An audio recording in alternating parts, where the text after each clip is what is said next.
Assalamualaikum warahmatullahi wabarakatuh. Selamat sore, salam sejahtera bagi kita semuanya. Bapak, Ibu, dan saudara-saudara sebangsa dan setanah air, komitmen pemerintah terhadap pemberantasan korupsi tidak pernah surut.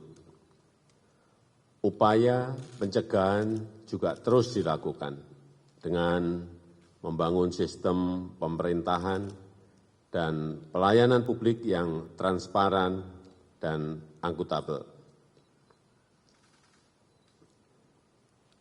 Pemerintah terus mengembangkan sistem pemerintahan berbasis elektronik. Kemudian perizinan online single submission dan pengadaan barang dan jasa melalui e-katalog. Dalam hal penindakan, pemerintah antara lain telah dan akan terus melakukan pengejaran dan penyitaan terhadap aset-aset obligor BLBI yang tidak kooperatif. Aparat penegak hukum telah melakukan penindakan tegas terhadap sejumlah kasus mega korupsi seperti kasus Asabri dan Jiwasraya. Hal serupa juga akan dilakukan untuk kasus-kasus yang lainnya. Untuk itu, saya ingatkan kembali kepada aparat penegak hukum untuk memproses tindakan pidana tanpa pandang bulu dan tanpa tebang pilih.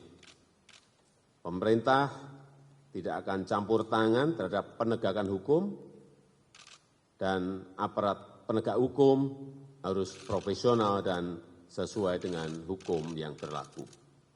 Pemerintah mengikuti secara cermat beberapa survei sebagai bahan masukan untuk perbaikan, antara lain Indeks Demokrasi Indonesia, Indeks Persepsi Korupsi, Indeks Negara Hukum, Global Competitiveness Index, dan lain-lainnya. Dan Indeks Persepsi Korupsi yang diterbitkan beberapa hari yang lalu menjadi masukan bagi pemerintah dan juga bagi aparat penegak hukum untuk memperbaiki diri. Untuk itu, saya mengingatkan kembali kepada seluruh jajaran pemerintahan di pusat dan di daerah untuk terus memperbaiki sistem administrasi pemerintahan dan sistem pelayanan publik yang mengedepankan transparansi dan akuntabilitas.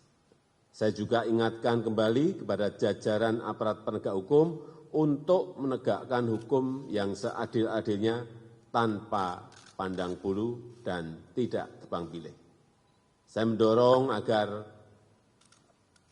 RUU tentang perampasan aset dalam tindak pidana dapat segera diundangkan, dan RUU pembatasan transaksi uang kartal segera dimulai pembahasannya. Dalam konteks hubungan antar negara, keketuaan Indonesia dalam G20 telah menyepakati bahwa agenda prioritas dalam pemberantasan korupsi akan terus dilakukan. Dan sebagai ketua ASEAN, Indonesia akan menguatkan komitmen pemberantasan korupsi dan penegakan hukum di kawasan. Saya tegaskan kembali, saya tidak akan pernah memberikan toleransi sedikitpun kepada pelaku tindak pidana korupsi. Saya rasa itu yang ingin saya sampaikan. Terima kasih. Wassalamualaikum warahmatullahi wabarakatuh.